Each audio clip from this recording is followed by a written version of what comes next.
오늘 말씀 보겠습니다. 요한복음 2장 1절에서 11절 말씀입니다. 조금 길지만 한 절씩 교독하면서 본문을 파악하기로 하죠.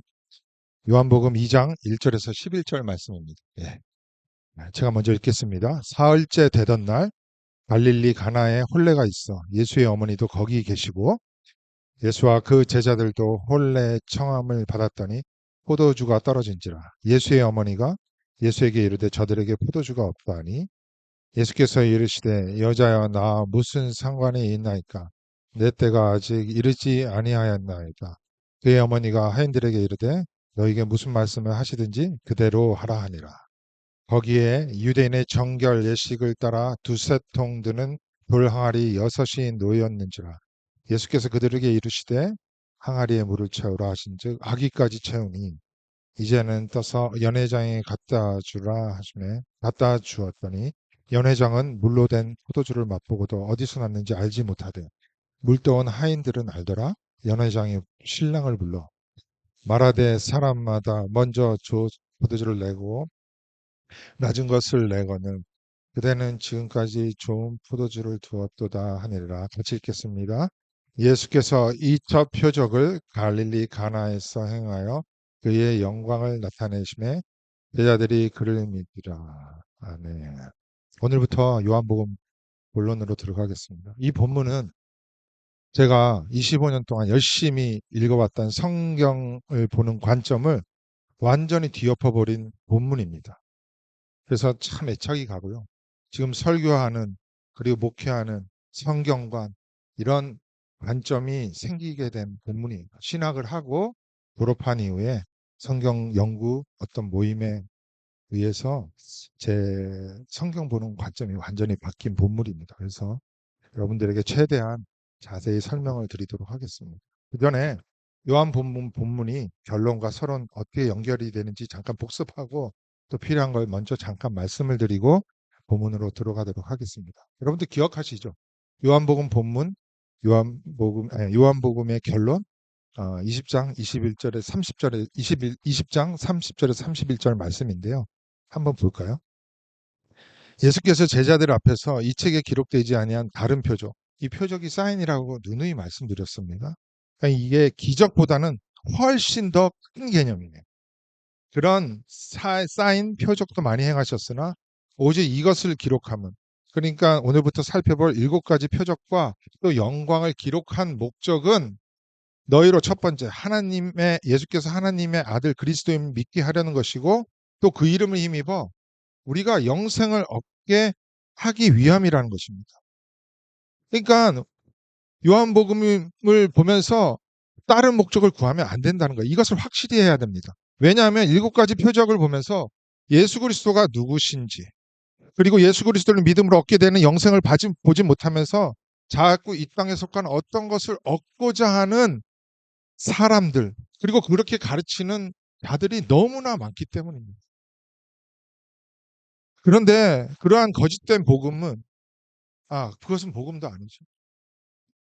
너무나 많은 자들이 현혹된다는 거예요. 그렇기 때문에 지금 반복해서 말씀을 드리는 것입니다.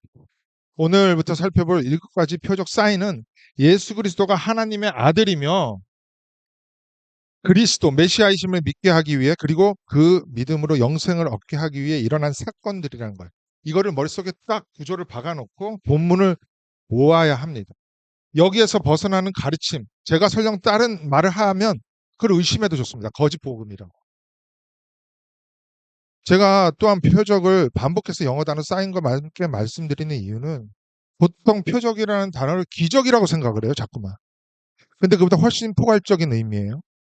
사인이라는 단어인데 이것은 어떤 것을 가리키는 사인판, 표지판과 같다는 것입니다.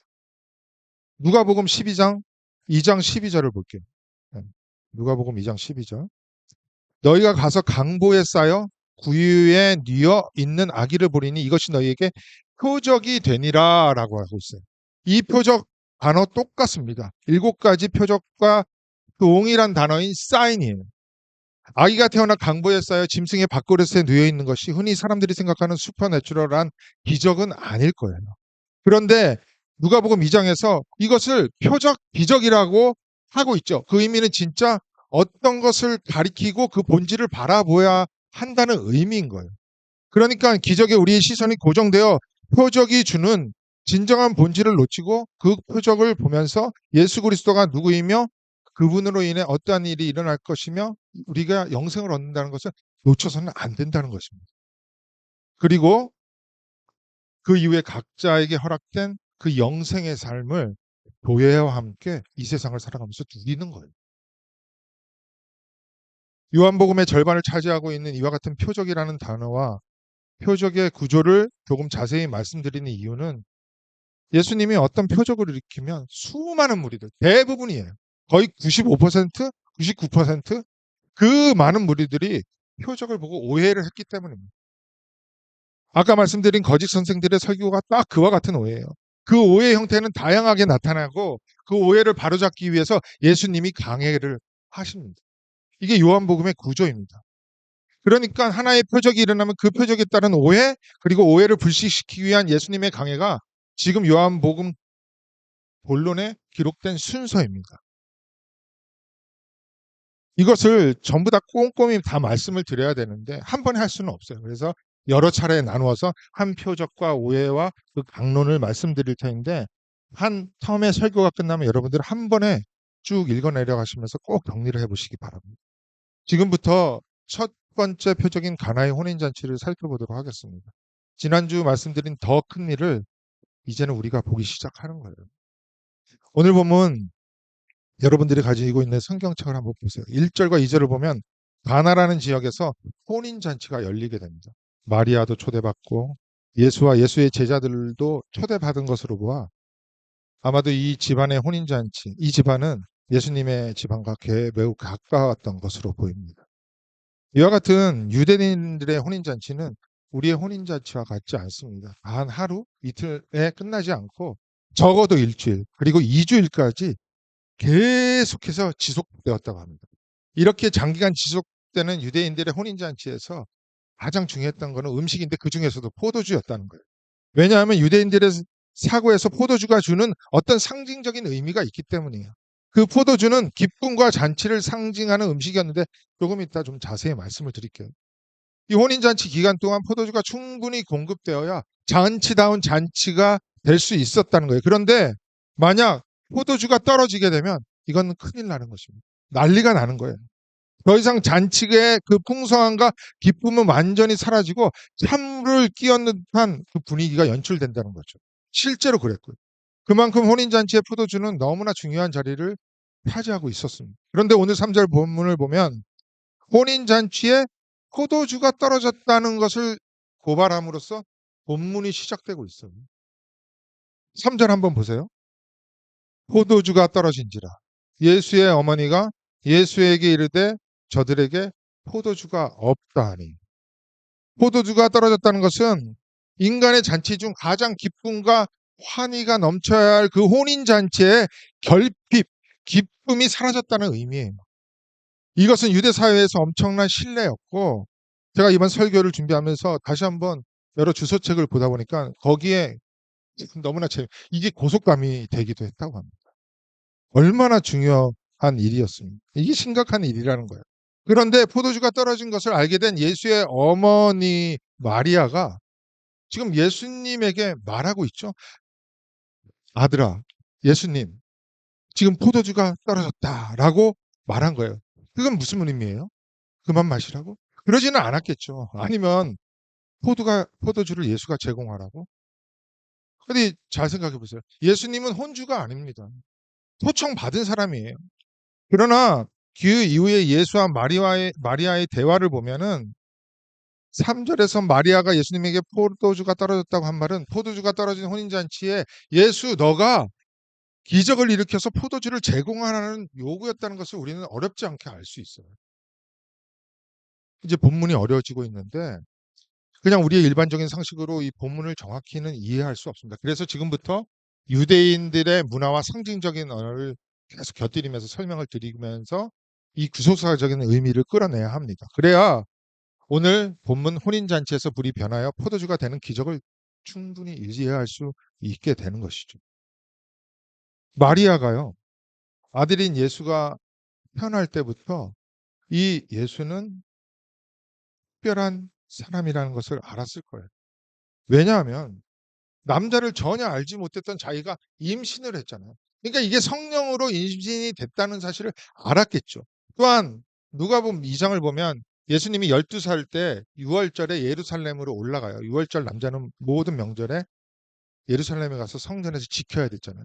그런데 어머니 아버지를 따라 고향으로 가지 않고 돌아가지 않고 예루살렘 성전에 남아서 랍비들, 율법 교사들과 논쟁을 하면서 오히려 그들을 가르쳤습니다. 예수님이 마리아가 예수님을 찾으러 돌아와서 그것을 보면서 거기에 기록된 말씀이 뭐냐면은 마음에 그의 말과 그 모든 일을 마음에 두었다고 하죠. 그러니까 예수를 특별하게 생각할 수밖에 없었어요. 그리고 지금까지 예수님은 여러 차례 기적을 행해 왔잖아요. 이것을 본 마리아는 예수가 자신의 민족이 기다리고 있었던 메시아임을 직감했을 것입니다. 그래서 마리아는 오늘 혼인잔치에서 아들인 예수에게 더 이상 잠잠하지 말고 이제 혼인잔치에서 기적을 또 일으켜서 너가 메시아임을 증명해 완전히 드러내라고 요구하고 있는 거예요. 그렇기 때문에 예수님이 사절 말씀과는 관계없이 예수님이 하시는 사절 말씀과는 관계없이 5절에서 하인들에게 마리아가 이렇게 말을 하는 거예요. 예수님이 무슨 말씀을 하시든지 너희들은 그대로 해라고 말한 거예요. 무엇을 기대하고 있었다는 거예요. 그러나 어머니 마리아의 3절과 같은 요청에 예수님께서는 4절에서 이런 말씀을 하세요. 제가 올려드렸나요? 네. 여자여 나와 무슨 상관이 있나이까 내 때가 아직 이르지 아니하였나이다 라고 말씀하십니다. 이게 무슨 말이에요? 혼인잔치에서 포도주가 떨어진 것과 예수님이 말하는 내 때가 무슨 상관이 있어요? 무슨 관계가 있나요? 이 말씀은 성경에서 말하는 포도주의 문화적, 구속사적 의미 그리고 예수님의 때라는 것을 일부러 공부하지 않고서는 10번이고 20번이고 읽어도 전혀 알 수 없는 대목입니다. 그렇기 때문에 공부를 해서 이것의 의미를 알아야지 대충 읽지 않고 그렇겠지라는 해석을 하면서 넘어가지 않을 수 있습니다. 즉 해석할 때 오해를 하지 않을 수 있다는 거예요. 사절을 보세요. 예수님이 어머니 마리아에게 여자여라고 말하고 있습니다. 여자여라는 원어를 보면요. 이 말 자체가 무례하거나 아주 버릇없는 표현이 아니라 보통 여자를 높여 부르는 존칭이었다고 합니다. 그렇지만 유대 사회에서도 자기 어머니한테 여자여라고 보통 말하지는 않았습니다. 그런데 예수님께서 왜 어머니에게 이렇게 여자여라고 호칭을 하고 있을까요? 결론적으로 말씀을 드리면 예수님은 지금 인간적인 모자 관계, 즉 어머니와 아들의 관계에서 벗어나 자신을 메시아로 인식하면서 어머니 마리아를 부르고 있었다는 거예요. 뒤에 하신 말씀에서도 예수는 자신을 메시아로 인식하면서 여기에 있는 대화가 진행되고 있음을 어렵지 않게 알 수 있어요. 지금 혼인잔치에서 포도주가 떨어지는 썰렁한 상황이 펼쳐졌는데 그것을 벗어날 수 있는 기적이라도 일으켜서 너가 메시아라는 것을 증명해 보라는 인간들의 요구가 계속되고 있다고 생각을 하면 되는 거예요. 이것은 정치 군사적 개인적 욕구를 만족시키는 그 민속 메시아로 예수를 만들려고 하는 것입니다. 이러한 인간들의 민속 메시아 사상은 더 큰 일의 정점인 십자가 사건이 일어나는 그 현장에서도 계속되었죠. 뭐라고 말해요? 십자가에 달려서 더 큰 일이 완성되는 시점에 인간들은 메시아를 바라보지 못했어요. 네가 메시아이든 메시아라면 십자가에서 내려와 그것을 증명해 라고 요구를 하잖아요. 그런데 지금 어머니 마리아가 그와 같은 요구를 하고 있다고 보면 되는 겁니다. 그러나 주님은 내가 보여주게 될 더 큰 일, 또한 진정한 메시아됨은 너희들이 요구하는 인간적인 요구와는 아무 관계가 없다. 그 의미에서 나와 무슨 상관이 있나이까? 라고 말씀하신 거예요. 우리에게 진정으로 필요한 메시아는 화목제물로 죽어서 그 보혈을 흘리고 그 보혈로 우리의 죄악 모든 인생을 덮어버리는 것이었잖아요. 예수님은 이 땅에 속한 우리의 소원이나 들어주시기 위해 오신 분이 아니라는 것입니다. 우리 육신의 소원보다 더 중요한 생명, 영생을 주시기 위해 십자가에 죽어서 우리의 죄를 도말하시기 위해 오신 거예요. 그러나 그 주님은 이 일이 일어날 내 때가 아직 이르지 아니하였다고 말씀하신 것이죠. 요한복음에서 때에 대해서 정말 많이 나오는데 그때는 예수님의 십자가 사건이 일어나는 바로 그때를 말하는 것입니다. 그런데 왜 주님은 갑자기 그때에 대해서 말씀하셨을까요? 왜 때에 대해서 말씀하시죠? 그 이유는 혼인잔치에 포도주가 떨어졌으니 포도주를 채워달라는 그 마리아의 요구 때문입니다. 이게 무슨 말이냐면 예수께서 마리아를 부를 때 여자여라고 한 것은 주님이 자기를 이미 메시아적인 그 인식을 하고 있었다고 했죠. 그와 같이 예수님은 포도주에 대해서 인식하기를 메시아로서 그 포도주를 인식하고 있었다는 것입니다. 이러한 상징적인 내용을 알아야 이해할 수 있는 본문이기 때문에 결코 쉽지 않다고 말씀을 드렸는데요. 만약 예수님이 지금 메시아로 자기를 인식하거나 포도주의 상징적인 의미에 대해서 전혀 관심이 없이 이 본문을 읽으면 예수님은 그저 이 땅의 것을 풍성하게 하는 민속 메시아로 오늘 또 본문을 읽을 수밖에 없게 되는 거예요. 그래서 그렇게 해석하는 사람들이 보통 뭐라고 하면 9절 보세요. 물돈 하인들은 알더라. 여러분들 성경책에 보셔야 돼요. 제가 안 올려드렸어요. 밑줄 쫙 뭐 하이라이트 치면서 여러분 예수님이 무슨 말을 하는지 다 이해하지 못해도 여러분들은 그냥 순종하기만 하면은 이 땅에서 풍성할 것이 이루어진다. 이렇게 설교를 하고 받아들인다는 거예요. 우리 여기 지금 보는 본문과 아무 관계없는 말을 너무나 당당하게 하고 있는 거예요. 이 본문의 본질의 근처에도 가지 못하는 엉뚱한 해석을 하고 그것을 들은 어리석은 자들은 그것이 맞다고 맞장구를 치는 것입니다. 절대 그렇지 않아요. 그렇기 때문에 설교의 서두에서 결론적으로 말씀드린 포도주가 유대인들에게 주는 그 성경적인 의미, 구속사적인 의미가 무엇인지를 지금부터 살펴보도록 하겠습니다. 아모스 한번 볼게요. 아모스 9장 13절, 14절입니다. 여기 제가 빨간색으로 했는데 한번 보세요. 여호와의 말씀이니라 보라 날이 이를지라 그때에 파종하는 자가 곡식 추수하는 자의 뒤를 이으며 포도를 밟는 자가 씨 뿌리는 자의 뒤를 이으며 산들은 단 포도주를 흘리며 작은 산들은 녹으리라. 내가 내 백성 이스라엘이 사로잡힌 것을 돌이키리니 그들이 황폐한 성읍을 건축하여 거주하며 포도원을 가꾸고 그 포도주를 마시며 과원들을 만들고 그 열매를 먹으리라. 여기에 포도주, 포도라는 단어가 계속 나오는데 어떤 상징적인 의미가 있을 것 같죠. 이 아모스의 말씀을 염두하면서 이게 회복의 말씀이에요. 말씀을 염두하면서 제가 몇 주 전에 말씀드린 열왕기상 4장을 한번 보겠습니다. 25절이에요.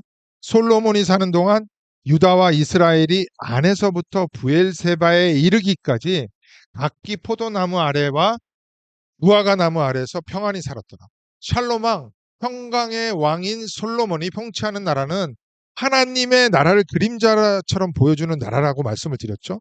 그 나라에서 하나님의 백성들이 정말 평안히 살아가는 모습, 지극히 복된 상태로 살아가는 모습을 포도나무 아래 거주하였다. 무화과 나무 아래서 평안히 살았다고 합니다. 한 구절 더 확인해 볼게요. 이사야 25장입니다. 6절에서 8절이에요. 만군의 여호와께서 이 산에서 만민을 위하여 기름진 것과 오래 저장하였던 포도주로 연회를 베푸시리니 곧 골수가 가득한 기름진 것과 오래 저장하였던 맑은 포도주로 하실 것이며 또 이 산에서 모든 민족의 얼굴을 가린 가리개와 열방위에 덮인 덮개를 제하시며 사망을 영원히 멸하실 것이라. 또 여호와께서 모든 얼굴에서 눈물을 씻기시며 자기 백성의 수치를 온 천하에서 제하시리라. 여호와께서 이같이 말씀하셨느니라. 이 말씀은 이사야가 환상 가운데 시온산에서 펼쳐지는 천국잔치의 장면을 보여주고 있는 거예요. 고대 근동에서 새로운 왕이 즉위할 때 그 왕의 권위나 그 왕으로 인한 태평생대를 보여주기 위해서 전 국민적인 잔치가 열렸다고 합니다. 그 장면을 지금 묘사하고 있는 거예요. 이때 수많은 죄인들도 다 사면을 받습니다. 그게 7절이 말하는 거예요. 그러니까 포도주는 성경에서 종말론적인 복의 상태를 설명하는 단어였다는 거예요. 태평성대를 말하는 단어였습니다.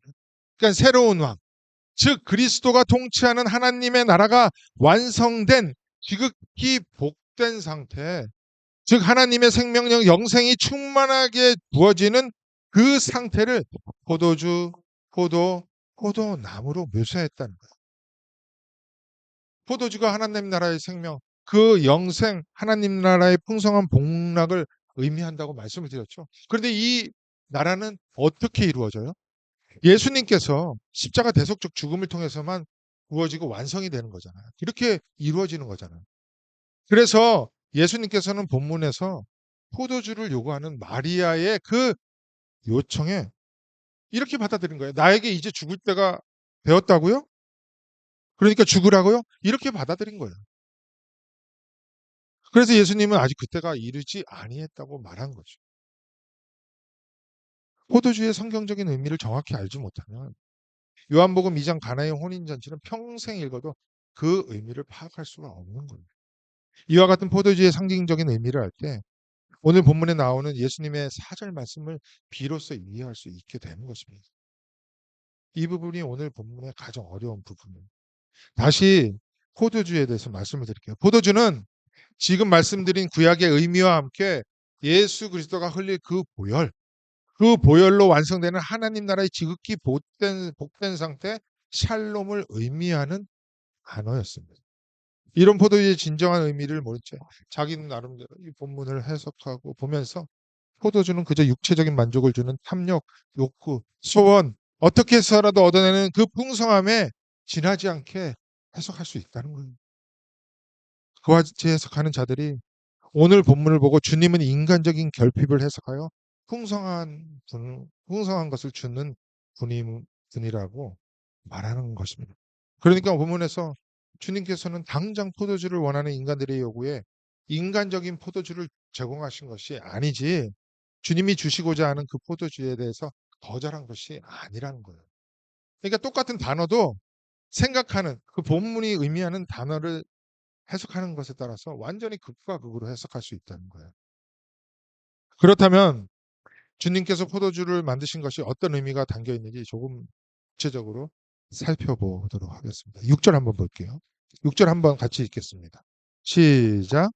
거기에 유대인의 정결 예식을 따라 두세 통 드는 돌 항아리 6이 놓여 있는지라.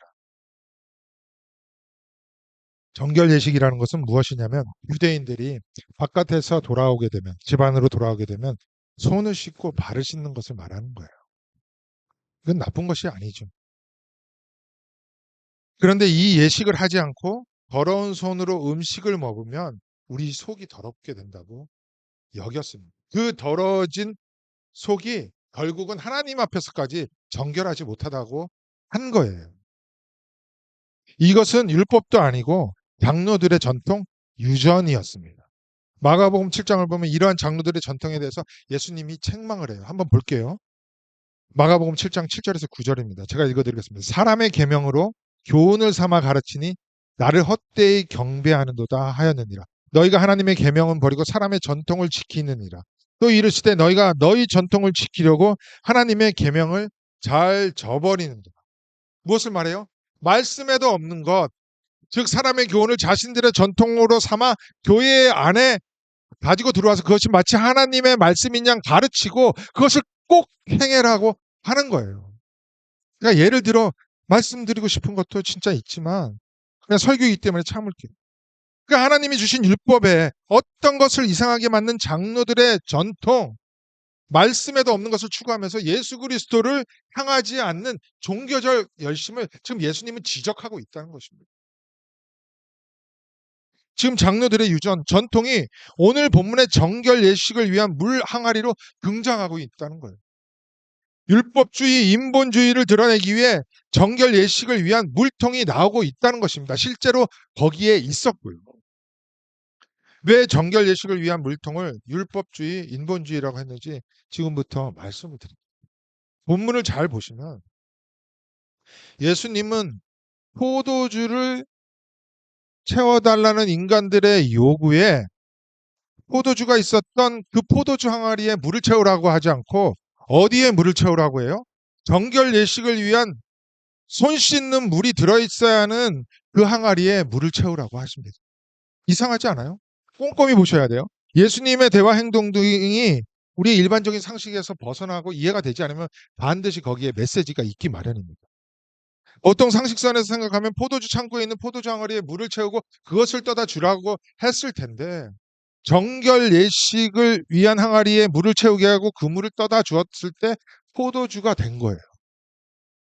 무엇을 의미하냐면 너희들의 율법, 장로들의 전통, 유전, 즉 예수 그리스도 없는 정교적 행위가 아무리 열심히 할지라도 그것은 텅 비어 있는 항아리와 같다는 것을 드러내는 것입니다. 아무 쓸모없는 것이고 부족한 뿐이고 생명력이 없다는 것을 말하는 거예요. 마치 혼인잔치에 포도주가 떨어진 엄청난 결핍과 같다는 거죠. 그렇게 종교적 열심을 내며 살아가지만 거기에는 진정한 포도주가 없음을 혼인잔치에 포도주가 떨어졌다는 것으로 오늘 말씀은 고발하고 있는 것입니다. 그래서 포도주 항아리에 물을 채워 포도주로 변하게 한 것이 아니라 율법 장로들의 전통인 그 정결 예식을 위한 항아리에 물을 채우게 하고 포도주로 변하게 했다는 것입니다. 율법 전통이 아닌 바라 나 예수 그리스도가 줄 그 포도주로 인하여서 동말론적인 복, 혼인잔치가 의미하는 어린 양의 혼인잔치의 그 샬롬의 상태를 말씀하고 있는 거예요. 6절을 다시 한번 생각해 보세요. 정결 예식 항아리가 몇 개가 나와요? 6개가 나오죠. 여기에도 매우 상징적인 의미가 있어요. 우리나라 사람들은 사라는 숫자를 금기시하죠. 그래서 옛날에 제가 한국에 살 때 오래된 아파트를 보면은 4층을 4라고 표시하지 않고 F라고 표시했어요. 그러니까 구글 사자와 사자가 똑같은 음가이기 때문에 그걸 매우 금기시했던 것 같아요. 유대인들도 마찬가지입니다. 유대인들에게도 숫자가 주는 상징적인 의미가 있었어요. 유대인들에게는 숫자 7이 완전 완성됨을 상징하는 의미를 가지고 있었어요. 그래서 완전한 언약을 상징할 때 7이라는 숫자를 정말 많이 사용합니다. 그래서 천지 창조를 창조 언약이라고 하는데 이 천지 창조가 7일 동안 완성이 되잖아요. 그리고 그 언약이 완성이 됐다, 완전해졌다라는 의미에서 7일째 안식을 하는 겁니다. 완전을 말하는 거죠. 그래서 요한복음에서도 표적이 7개가 나오는 거예요. 수많은 표적 중에 7가지만 기록한 거고 예수님께서 나는 생명의 떡이다.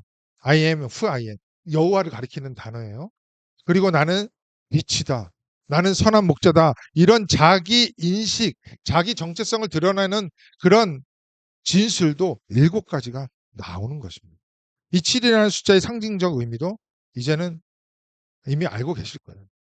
이에 반해 6이라는 숫자는 7에 하나 부족한 것으로 유대인들에게는 불완전하고 무능력한 것을 상징하는 숫자였습니다. 불완전하고 무능력한 그림자에 불과했던 율법, 그리고 율법 따른 장로들의 전통의 예건들, 텅텅 비어 있을 수밖에 없다, 부족하다. 그래서 6개의 돌항아리에 물을 채워서 포도주로 변하게 했던 거예요. 그 의미는 실체이신 예수 그리스도가 오셔서 너의 부족함을 내가 완전함으로 채우겠다는 의미인 것이죠. 너희들이 율법을 다 지켜 구원에 이르려고 하지만 지킬 수가 없잖아요. 텅 빈 거예요. 텅 빈 거. 율법주의, 인본주의를 거부하는 것입니다. 그와 같이 지킬 수 없는 율법을 내가 완성하여 이루려는 나라, 이것이 물이 변하여 포도주가 되는 표적 사인인 것입니다. 율법의 실체이신 예수가 혼인잔치의 주인공으로 등장하여 율법을 몰아내고 율법주의를 몰아내고 율법을 완성시키고 있는 거예요. 포도주는 예수 그리스도의 보혈을 상징하기도 하고 그 피가 가져올 종말론적인 복을 가르치기도 합니다. 그래서 예수 그리스도의 보혈로 완성되는 종말론적인 것, 영원한 하나님의 나라는 어린 양의 혼인잔치에 의해 완성이 되는 새하늘 새 땅이라는 것을 보여주는 위에 이 첫 번째 표적이 요한복음에 기록된 것입니다. 예수 그리스도가 완성하시는 그 나라가 어떤 나라인지 정말 잠깐 말씀을 드리고 설교를 마치겠습니다. 7절 마지막을 보면 아기까지 채웠다고 했잖아요. 꽉 채워진 거예요. 그 가득 채워진 물은 이미 포도주로 변했을 것인데 그 포도주가 어떻다고 해요? 10절에 좋다고 합니다. 예수 그리스도로 인한 종말론적인 복, 그 충만한 하나님 나라는 양에 있어서도 질적으로도 충만하고 풍성하다는 것. 부족함이 없다는 것입니다. 완전히 완성된 나라, 그것이 샬롬만 있는 하나님 나라라는 것입니다. 사랑하는 우리 그리스도 반석교회 성도 여러분, 양적으로도 질적으로 부족함이 없는 하나님 나라의 영원한 생명, 영생을 얻기 위해 오늘 물이 변하여 포도주가 된 표적을 우리에게 베푸신 것입니다. 이곳에 계시는 분들 가운데 예수님이 일으키신 그 기적 표적을 보면서 엉뚱한 것을 요구하시는 분은 아마 없을 거예요. 왜냐하면 제가 여러 번 또 말씀드렸잖아요.